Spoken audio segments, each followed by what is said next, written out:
everybody, Loser for Life here, bringing guys a brand new blast from the past. This time we are talking about one of my personal favorite decks, as well as also the deck that I recently called #1 best budget deck ever, or at least for this format. Mostly because of just how rank 4 spammy it is, and how it's just so stupid whenever it goes off, and it goes off so easily because of how consistent and powerful this deck is. Heraldic Beast. Now, let me just say, this is one of my personal favorite decks, and it's mostly because it was one of my first decks that I built for tournament. I mean, yeah, I know my first one was Gladiator Beast, but after Gladiator Beast was Heraldic Beast, and I stuck with the deck for a solid year and a half, so I know everything about this deck. As well as its flaws and everything. And of course we're going to go over these and how really, honestly, there are some monsters that are just kind of terrible, but honestly, aside from like 2 monsters, the deck is pretty good overall. And honestly, I really think that with a little bit more support, this deck could be tier 1. Now, with that being said, though, the chances of it getting more support is very, very small, which kind of really sucks, but hey, you never know. So, starting off with the monsters, we have Heraldic Beast Leo. He's a level 4, 2,000 attack, 1,000 defense. All the monsters are level 4. Leo is a beast. They generally have different attributes and different types, which makes the deck very vulnerable to stuff like Rivalry of Warlords and Goes and Match, which can be a bit of a hindrance for the deck. Now then, Leo is basically a main deck boss monster for the deck, and I say that because he's one of the most key cards for the deck, in that not only is he the strongest monster in the deck, but also, if he goes to graveyard, you get to search out any Heraldic Beast monster from your deck to your hand, except himself. He has another effect where during the end phase of the turn he was normal summoned, you destroy him. Which, you never really use that. I mean, I've only ever normal summoned him a few times, and usually if I do normal summon him, I'm going into an Xyz right immediately then and there. But, however, he is just a really powerful monster of good stats, a good effect, being able to search out any Heraldic Beast. You only get to use the effect once per turn, which was a very much needed stipulation onto him, because if he was not once per turn, I can say with no hyperbole, this deck would be tier 1, because they could just do so much searching in one turn and be able to spam out so many rank 4s, it would not even be funny. Like, they already get to do that, but however, not having a once per turn clause on this card would have made the deck broken. Like, it really would have. Anyways, so yeah, Heraldic Beast Leo, already good start. Let's continue. Next up, Heraldic Beast Aberconway. He's a dragon, wind, 1800 attack, 900 defense. If he is in a graveyard, you can banish another copy of himself to target one Heraldic Beast monster in your graveyard, add that target to your hand. You can only use his effect of him once per turn. This is really, really good. You can use its effect, banish another copy of him, add back Leo, and then use Leo's effect again by discarding him or, you know, just ditching him to the graveyard. By the way, a little thing about Leo is his effect doesn't care how he hits graveyard. So long as he hits graveyard, he searches, which is really, really good. And of course, Aberconway, just being able to recur back any Heraldic Beast, even himself, really, if you think about it. It's such a good card, and you're able to just combo wombo like crazy. And it just works so well, especially with this guy over here, Amphisbaena. This guy is the most recent main deck monster the deck got. We got it in World Superstars. I can't remember when he came out in Japan. But, however, he is arguably the best card in the deck, right behind, with Leo right behind him, or arguably tied together, because these two are tied to the hip and how good they combo well together. So, Amphisbaena, he's a level 4, Dragon Wind, 1700 attack, 1100 defense. He combos extremely well with Aberconway as well, because these two are able to make stuff like Lightning Chidori and other things that, like, specifically require wind and dragons and stuff, which can just really help out. Now then, with that being said, though, he has 2 really, really good effects. The first of which allows you to discard one of the Heraldic Beast monsters, spell summon from your hand.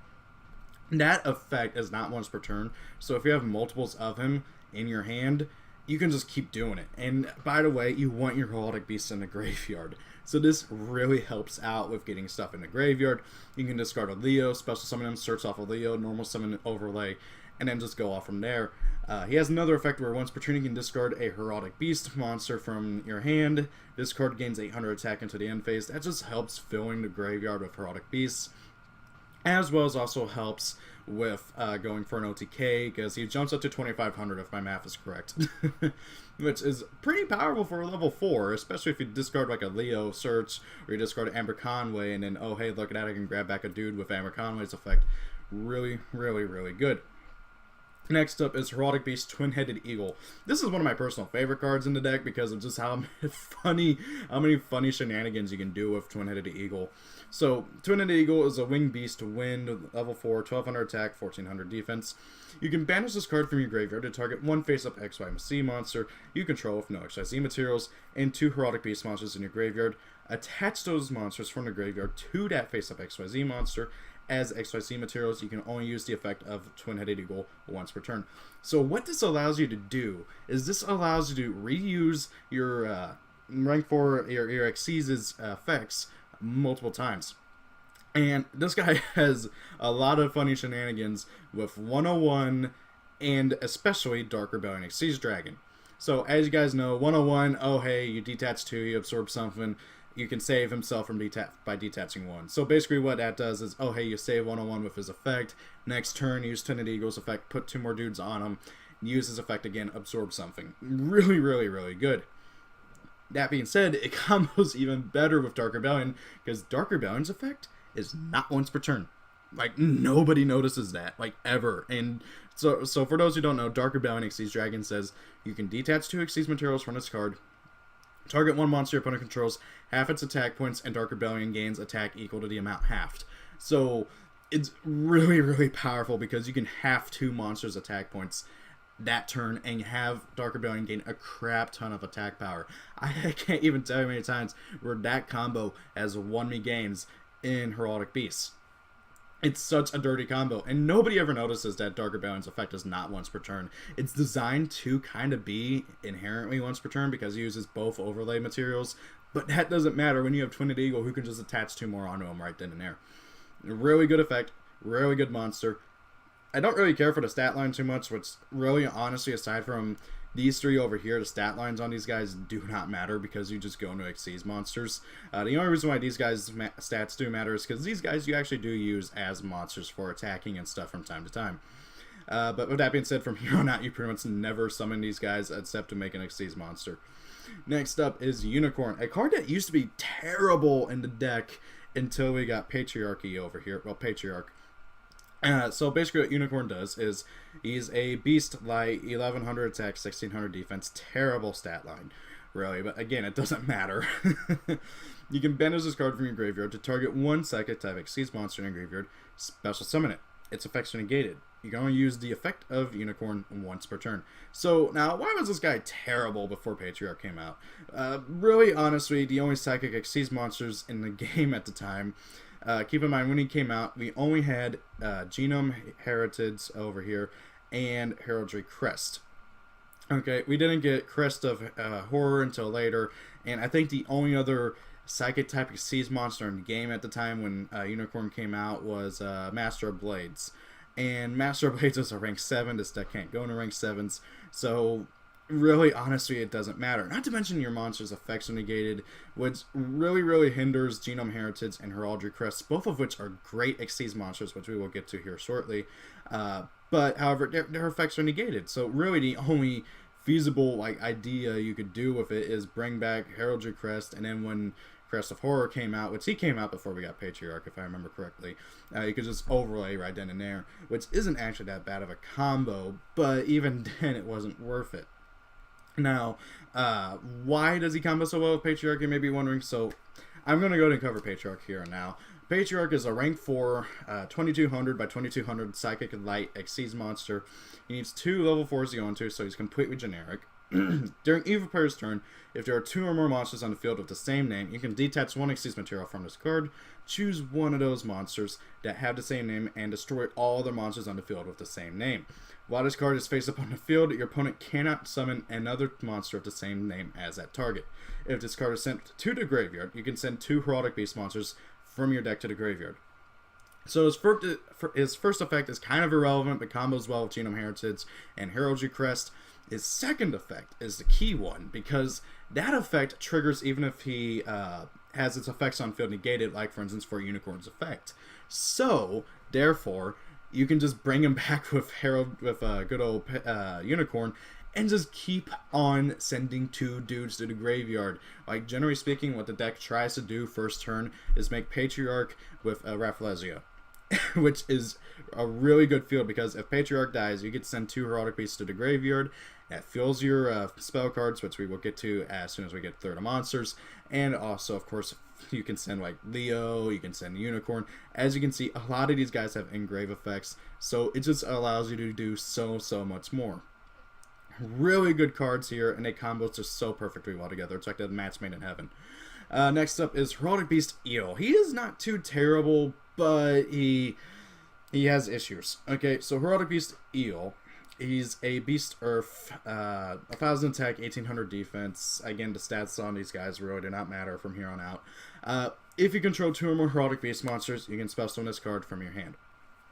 Now, my biggest issue with this card is that you gotta have 2 or more Heraldic Beasts out on the field, and yeah, that happens a lot, but however, generally speaking, Eel is gonna end up in your graveyard. Like, really honestly, Eel is not all that great. He might be better in more, like, up-to-date builds. I haven't really tested him out since I ended up dropping him, like, forever ago.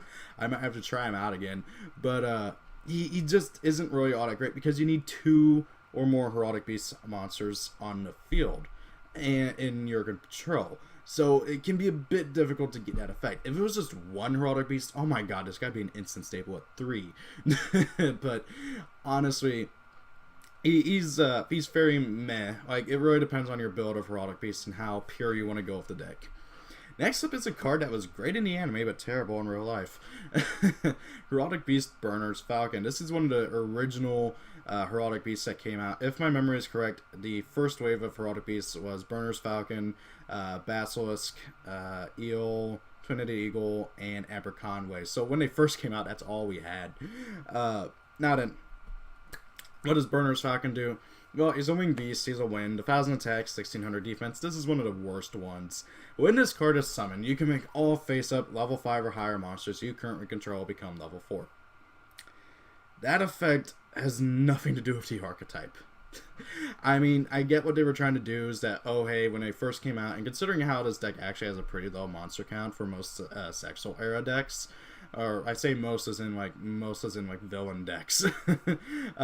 Monsters 8 total in the main deck, and that's pretty low. So I get what they were trying to do. Okay, yeah, you can incorporate Cyber Dragon, special summon Cyber Dragon, normal summon Burner's Falcon effect, make Cyber Dragon level 4. That's so inconsistent, so not necessary. And honestly, back when you played Heraldic Beast, if you wanted to play them before like we got the full support, you only played this guy because he was just another name. That was really about it. Now, the reason why I said this guy was better in the anime was because in the anime, he could turn any Xyz monster on the field. Sorry, if I remember right, it was all Xyz monsters you control into a level instead of a rank. Actually, they might even have the anime version of him on here. And they don't. Oh well. So, basically, the anime version of him did what Yankee Magician does for magicians, making the Xyz monsters into monsters with levels. Now, of course, obviously, back then they thought that was a stupid idea and that, oh hey, it will never come up. So they changed the effect. And really, honestly, if they had kept his effect as it was in the anime, this guy would be really, really good, because then you could bring back, for instance, like, just an example, if Burner's Falcon had his anime effect, you could use Unicorn's effect, bring back Patriarch, normal summon Burner's Falcon, use Burner's Falcon, make Patriarch into a level 4 monster, overlay into something, and then when Patriarch goes to graveyard from being detached, you will get to send 2 to grave. That would have been amazing. It would have made Burner's Falcon a 2 to 3 of in the deck. But because they changed his effect to where he only changes level 5 or higher monsters to becoming level 4, his utility in the deck has gone from being really, really good to being non-existent for the deck. Now, if they ever got like level 5 or monster or higher monsters in the deck, maybe he could have been useful, but it's just not really useful at all. And then we got one last Heraldic Beast. This guy He's one of the worser ones, but I actually really like him because of his effect. So, he's a beast, he's an Earth. This is Heraldic Beast Basilisk. He's a 1,000 attack, 1,400 defense. After damage calculation, destroy any opponent's monster that battled this card. This guy is pretty good for if like you just kind of brick, which this deck almost never does, especially nowadays. So you can just set him. Opponent runs into it, oh hey, they lose their monster, and back when the deck first came out, that was pretty much the end of your opponent's battle phase. Nowadays, Basilisk is probably not as good as he was. I haven't played him in forever in the deck, because I ended up dropping him for other stuff that just made rank 4s easier to get into. But I still really like this guy's effect. I just wish he had better stats that, oh hey, you could actually run it into bigger things, not take a crap ton of damage. But with that being said, though, he is one of the worser ones. Honestly, these three right here are the worst of the Heraldic Beasts. But still, 3 out of 8 monsters are considered relatively bad. That's really good overall. And if Konami ever gives this deck more support and to keep that level of quality up where most of the monsters are really, really good, then this could... If Konami were to actually give a crap about older archetypes, we could actually see this deck being really powerful. And don't get me wrong, it already is really powerful. It just, for whatever reason, nobody plays it in the meta or ever. It just never caught on for some reason. As to why, I will never understand, especially now that we're getting to the spell cards. So, Advanced Heraldry Art. Target 2 Heraldic Beast monsters in your graveyard, special summon both those monsters, and immediately after this card resolves, XYZ summon 1 XYZ monster using those 2 monsters only. So a lot of people consider this Miracle Fusion for Xyz, and I see why. 2 monsters, you summon them out, you turn them into an Xyz monster right then and there. This card, along with the next card, are mandatory staples at 3 in a deck. This is an instant rank 4 maker. It's really, really powerful, really devastating, and just allows for so many combo plays. And this, along with the other things, so good, and just how inherently good the actual deck is at making rank 4s. Like, you can churn out a crap ton of rank 4s and never even see this card, but this card just allows the deck to do so much more. It's so good.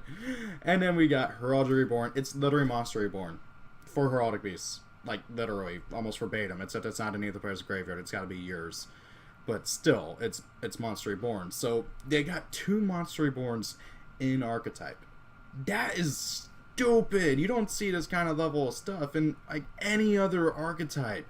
I mean, yeah, Blue Eyes has Return of the Dragon Lords, but that's not technically an archetypal card. That's a generic card. These 2 are archetypal cards, and Blue Eyes doesn't have any archetypal Monster Reborns. None that I can think of, at least. So this is unheard of, you know, and I mean, it's mostly because the deck is so graveyard reliant. This deck can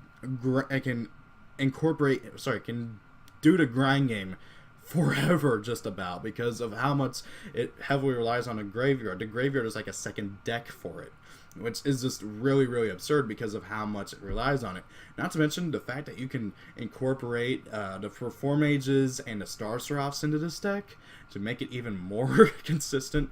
Well, honestly, some would argue that the Star Seraphs make it actually a bit less consistent. I don't know. I've been kind of flip-flopping between Star Seraph Heraldic and regular Heraldic, and both builds work really well for what they do.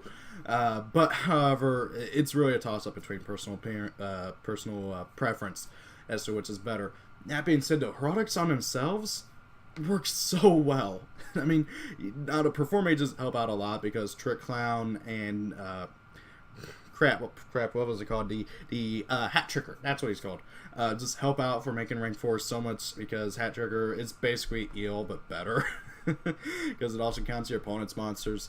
And you know, Trick Clown's Trick Clown. It's annoying and comes back every time. So the deck really has access to a lot of really good level 4 monsters that can help it go for even more graveyard plays, even more rank 4 plays, and just so much more. And it's so stupid, and it boggles the mind how this deck never caught on, and it still hasn't caught on. Now, they do have another spell card. This card, it helps out a lot, but it also has some restrictions that I feel like were kind of necessary, but I feel like they could have been a little bit lighter. So, Augmented Heraldry is the field spell for the deck, and it's basically a Dragon Ravine for the deck, but they saw Dragon Ravine and tried to make it like Dragon Ravine, but not as broken. Although I don't really think Dragon Ravine is too broken either. So while it's on the field, Psychic type Xyz monsters on the field cannot be targeted by spell or trap effects. That right there is really good because all the Heraldic Beast Xyz monsters are Psychic, which is really, really good. So, once per turn, you can discard one Heraldic Beast monster, add one Heraldry spell or trap card from your deck to your hand, except Augmented Heraldry. If you haven't noticed, all their spell and trap support has Heraldry in the name instead of Heraldic. You cannot normal or spell summon any monsters during the turn you activate this effect, except Psychic type Xyz monsters and Heraldic Beast monsters. So it locks you down into in-archetype stuff only, which is the biggest hindrance for this card. Now, granted, it's not that bad, or it's not as big of a hindrance for if you're playing a pure build, but if you're playing a Star Off build, or a mixture with Trick Clown and Hat Tricker and stuff, it gets a little bit restrictive and really, really harms the deck. Not only that, but also you are stuck to using these four here. So you can't go into like 101 or Utopia, so you can go into Utopia Lightning, stuff like that, and it just really harms and hinders the deck quite a bit. That being said, though, it does also really help out because you get search out these two. It just kind of really slows you down and forces you to go into something that maybe might not be as good right then and there. Next up for the trap cards, they have two. Heraldry Change. This card I actually pretty much like. It's not bad, but it's also kind of slow. So when an opponent's monster declares an attack, special summon one Heraldic Beast monster from your hand, then end the battle phase. It's protection, and you get a free monster. It's so nice. And not only that, but also ends the battle phase. The only issue with this card is that it's slow. Like, it's a trap card. Why can't this be... Well, actually, even if it was a quick play spell card, it'd still be really slow. I mean, it's just a really nice card and everything. It's just way too slow for how fast the deck is without it. It's nice protection, but, however, I will say this. If it summoned from the graveyard or the hand, it would be a whole lot better, because that would be really, really stupid. Next up is a card that's better in the side deck, even if you're playing Heraldic Beast. So, Heraldry Record, counter trap card. When an effect of an opponent's XYZ monster is activated by detaching its own Xyz material or materials, negate the activation, and if you do, destroy it. So, the issue of this card is that you can only activate it when the opponent's XYZ monster activates an effect that requires it to detach an Xyz material. The issue with that is that not every XYZ monster that's played requires it to detach its materials. For instance, Trevor's effect, of course, Satara Knight Trevor is who I'm talking about, his effect on summon to bounce everything on the field except himself is, well, it doesn't detach. And so you can't negate it, and you can't destroy Trevor. But however, you can stop stuff like 101, Dark Rebellion, Castell, commonly played XYZ monsters that almost everybody plays. You can stop and you can interfere with that, and that is really good. I really like this card. I actually used to play it in the side deck all the time. It's even better in Heraldic Beast because you can search it off of Augmented Heraldry. Augmented Heraldry.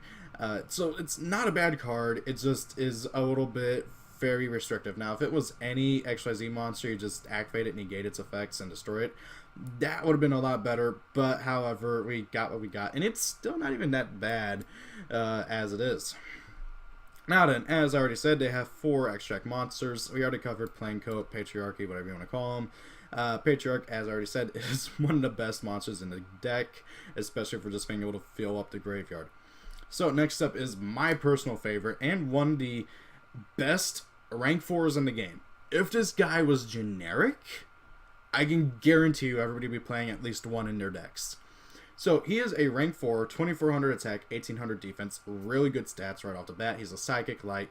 This is number 8 Heraldic King Genome Heritage. He needs 2 level 4 Heraldic Beast monsters to go into. Once per turn, you can target one face of XYZ monster your opponent controls. This card's name and original attack becomes that monster's name and current attack, and this card's effect becomes that monster's original effect. Then that monster's attack becomes 0 and its effects are negated. These changes last until the end phase. So if you didn't get all that, you target one XYZ monster your opponent controls. Reduce its attack to 0.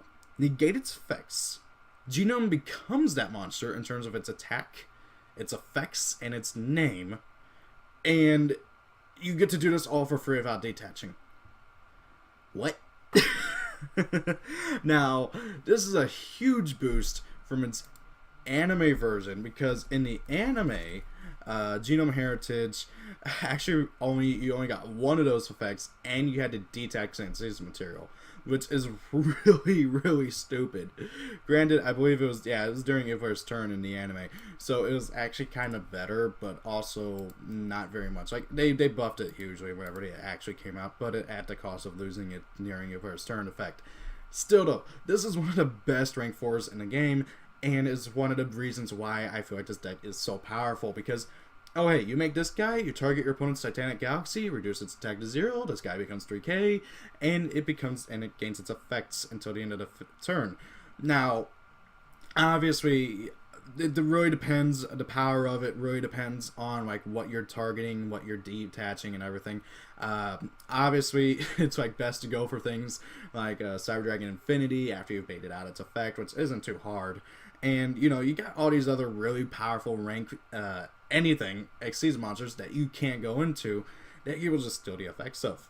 I mean, like, can you imagine stealing a Dark Matter, reducing it to 0, and attacking for 4? Not to cut, guys. Something went wrong with my recording software. Anyways, so, yeah, Genome King Heritage, one of the best ranked 4s in the game, arguably one of the best Xyz monsters in the game, just because he's able to become every Xyz monster in the game.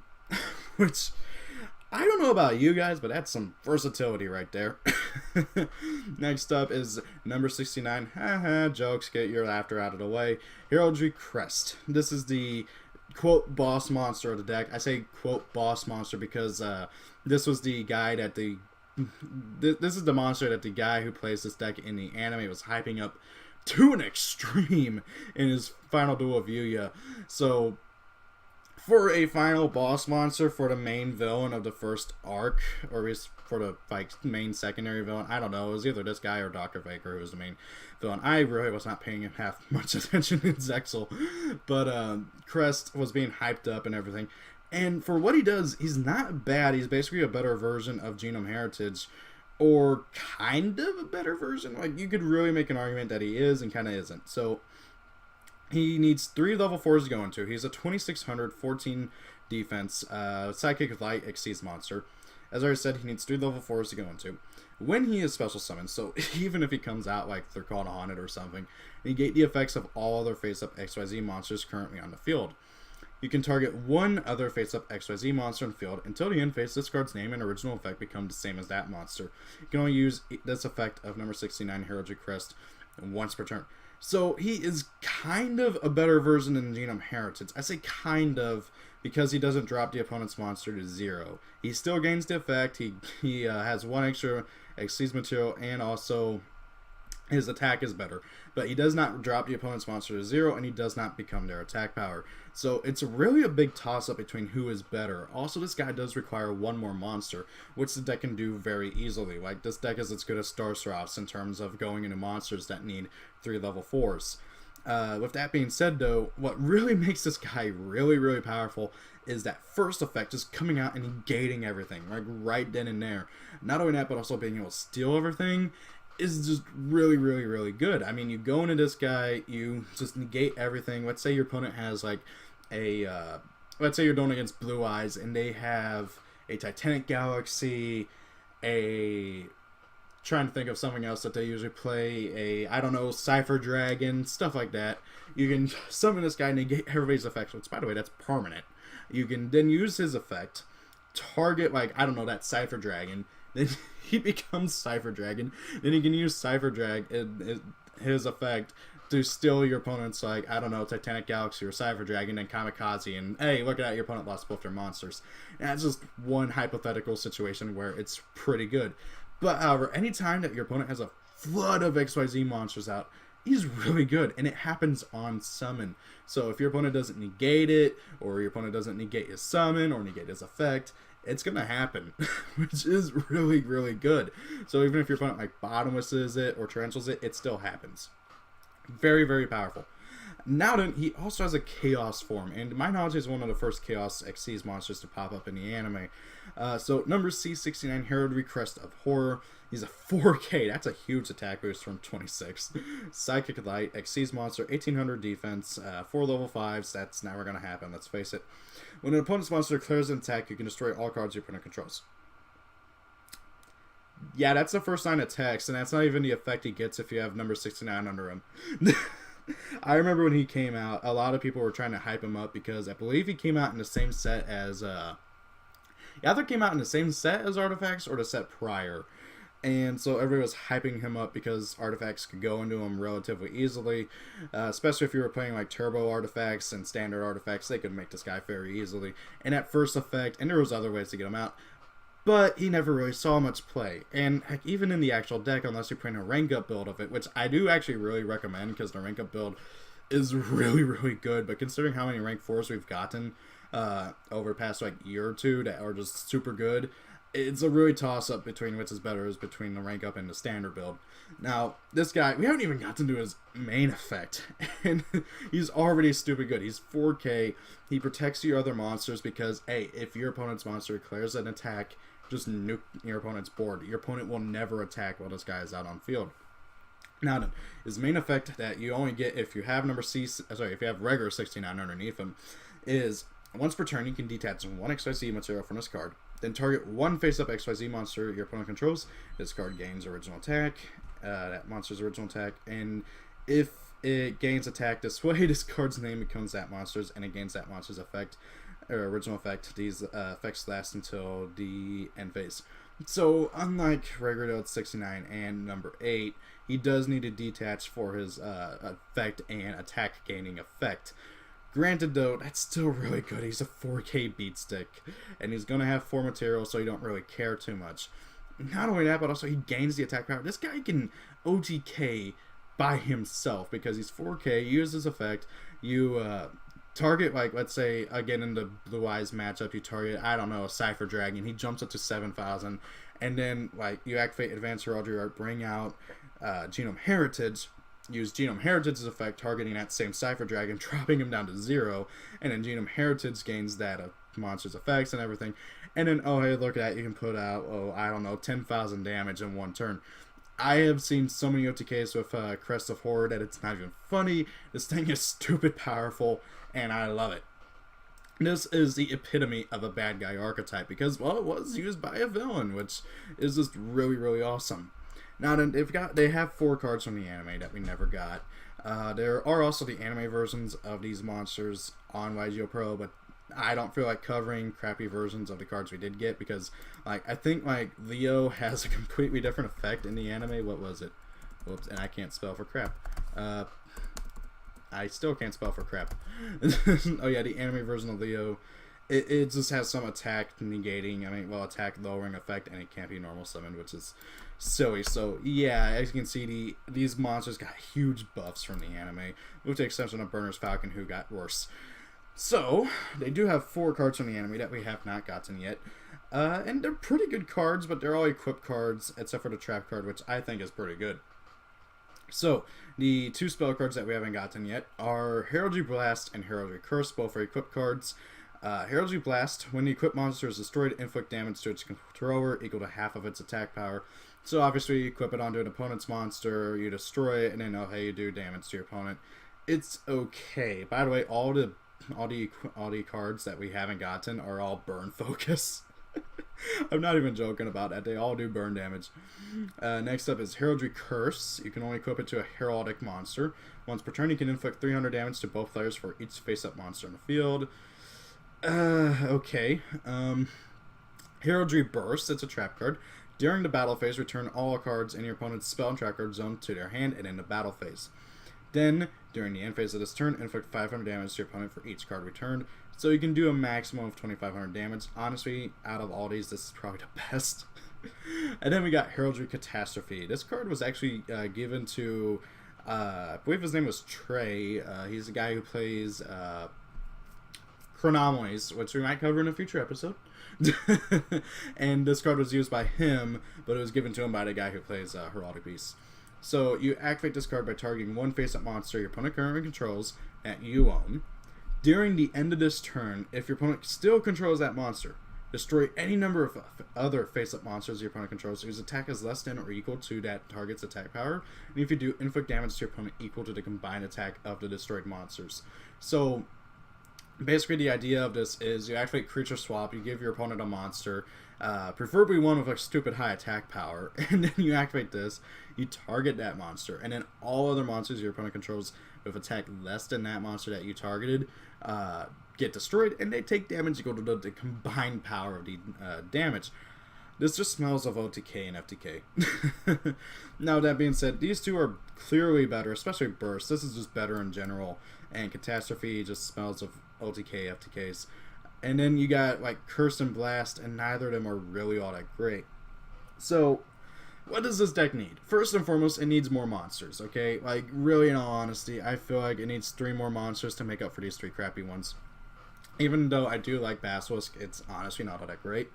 So what I would like to see for monsters for the deck is a monster of Eel's effect that only needs 1 Heraldic Beast out on field.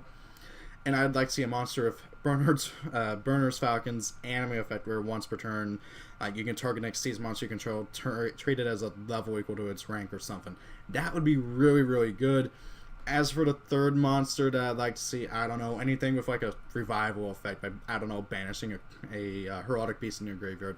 That'd be pretty cool. I'd actually really, really like that. As for spells, I think they're all set. They have 2 Monster Reborns. That's already good enough. And they have a field spell, which is pretty good. Maybe some more protection, or maybe like a archetypal back row destruction, because this deck does lose to back row, especially battle traps and disruptive traps, pretty easily. I mean, it can pretty much fight through them, but it can put up it can get disrupted by them pretty easily too. I think the trap lineup is a bit weak. I would like to see, oh god, for traps, I mean, like, maybe a better version of Change that summons it from graveyard. Like, it'd be really, really tough. That, or maybe more anti-XYZ. You know, this is the weirdest thing about this deck. Even though it's so XYZ focused, its XYZ monsters and its counter trap are all anti-XYZ focused. So, yeah, I'd like to see a few more monsters, preferably really good ones. I think they're good on spells. Maybe, like, I don't know, some kind of spell card that, like, adds Heraldic Beast from deck to hand. I think Leo covers searching enough, though. Maybe an archetypal Fool's Burial would be cool, but again, like, we have Patriarch for that. Beware the patriarchy. Sorry, I had to make that joke somewhere. So, guys, really, in all honesty, aside from maybe 3 more monsters with really good effects and maybe another trap card or 2, I think this deck is just waiting for somebody to break it. It's so good, so powerful, and I really, really, really love it. The anime support is very meh. I feel like these 2 are really the only good cards, and I honestly really don't want to see Heraldic Catastrophe come out unless it's like nerfed heavily, because this just screams of LTK, FTK. So guys, tell me what you guys think about Heraldic Beasts. The comments, questions, concerns, whatever, leave them down in the comments. Tell me you guys what deck you want to see me cover next, like Chronomalies. I think I'm probably going to cover them next. I don't know. I'm kind of debating. There's a whole bunch of decks I want to cover. Since now, okay, so I used to have this rule where I would not cover decks that were released after 5Ds, like the end of 5Ds, so after Extreme Victory. But since we're halfway through Arc V, or at least I think we are, and probably even farther than that, really, considering how the rumor is that Arc V is ending in spring of next year, I have decided to extend my leverage to midway through Sexal. So this midway through point that I'm going to like cut it off at is Lord of the Tachyon Galaxy. So every set up to Lord of the Tachyon Galaxy, and that includes Lord of the Tachyon Galaxy itself, I will start covering decks from there. That way, so that we just have more variety and also more recent decks. So guys, thank you all for watching. Hope you enjoyed the video. If you have any questions or anything, or if you have any comments, whatever, leave them down in the comments below. I always try to read comments. Thank you all for watching. Please be sure to check out the description down below. You'll find my Facebook, my Twitter, and all that stuff. Have a great day, guys. If it's your birthday, happy birthday, and see you all later.